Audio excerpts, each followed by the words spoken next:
So we've been experimenting with this paint sprayer, and I thought I would show it to you today and what we think about it. This one is the Tilswall, and it's called the Alien 500. As you can see what it looks like there. It comes with everything that you need.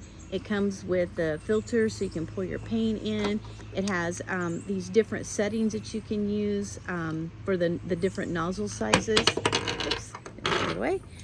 Also comes once you're done with this cleaning brush, so it's super easy to make sure you get up in there and don't leave anything in there for the next use. But what I like about it, it has this trigger that's super easy. Well, first of all, the whole thing is just lightweight. It's not heavy at all. You can pull this trigger back.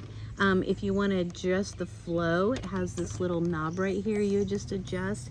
And then to change the different nozzles, you would just take this off, and then literally whichever size you want, you could just put the different ones on.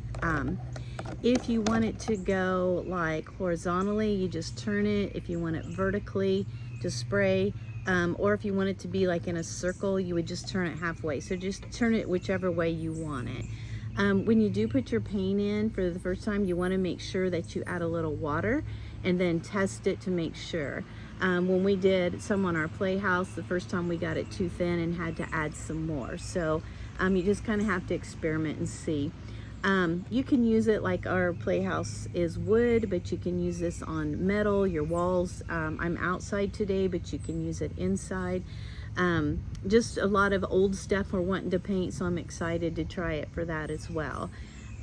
Overall, we've been very satisfied and really like it, so I just wanted to show it to you. If you've been thinking about getting one, this is one I highly recommend so far. I'd give it a 10 out of 10.